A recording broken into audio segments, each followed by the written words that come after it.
मंजर शायद ही कभी लाइव देखा हो, लेकिन मूवीज़ या वीडियो में कभी न कभी ज़रूर देखा होगा।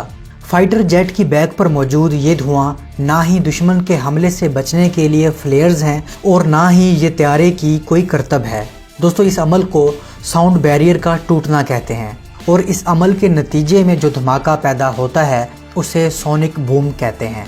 और ऐसा अमल सिर्फ वही एयरक्राफ्ट कर सकते हैं जिनकी स्पीड आवाज़ की रफ्तार से ज़्यादा होती है। जैसा कि आपको पता है कि आवाज़ तकरीबन 767 मील या 1235 किलोमीटर फी घंटा की रफ्तार से सफ़र करती है, और अगर कोई भी चीज़ आवाज़ की रफ्तार से ज़्यादा की स्पीड से सफ़र करती है तो उसे कहते हैं कि उसने साउंड बैरियर ब्रेक किया है, यानी उसकी रफ्तार आवाज़ की रफ्तार से भी ज़्यादा है। और जब कोई भी एयरक्राफ्ट कम स्पीड से अचानक तेज़ रफ्तारी से आवाज़ की रफ्तार वाले पॉइंट यानी 1234 पर आवर की स्पीड से ज़्यादा तेज़ होता है या उस पॉइंट को क्रॉस करता है तो एक ज़ोरदार धमाका पैदा होता है, और ये धमाका इतना शदीद होता है कि दरो दीवार हिल जाते हैं और ऐसा लगता है जैसे जंगी त्यारों ने आपके शहर पर हमला कर दिया हो।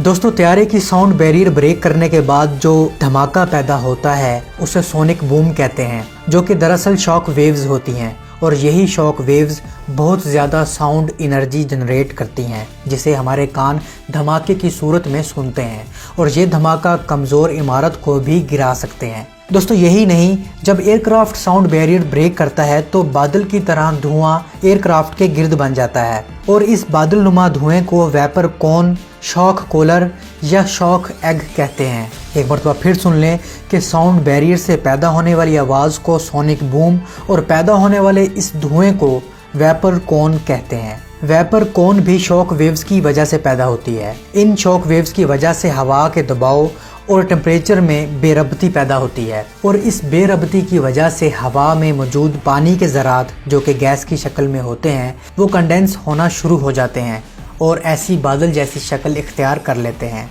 जिसे वेपर कोन कहते हैं।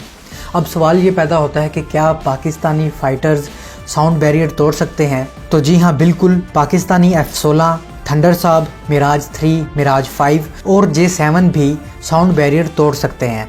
दोस्तों, हर वो चीज़ जिसकी स्पीड मैक 1 या इससे ज़्यादा है वो साउंड बैरियर तोड़ सकती है, लेकिन अमूमन फाइटर जेट्स के पायलट्स को ऐसा करने से मना किया जाता है क्योंकि ऐसा करना ख़तरनाक भी हो सकता है। और आपको दिलचस्प बात बताते हैं कि पाकिस्तान में पहली दफ़ा साउंड बैरियर किसी पाकिस्तानी त्यारे ने नहीं बल्कि भारतीय त्यारे ने तोड़ा था, और ये काम भारतीय त्यारे सिर्फ उसी वक्त कर सकते हैं जब दुम दबाकर भागना होता है।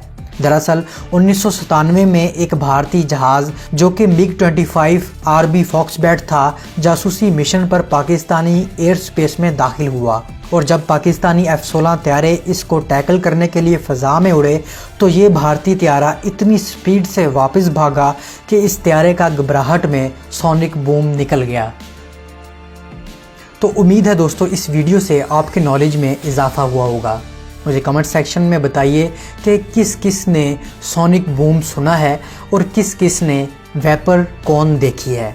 मैं मिलता हूँ एक नई वीडियो के साथ, तब तक के लिए इजाज़त, अल्लाह हाफिज़।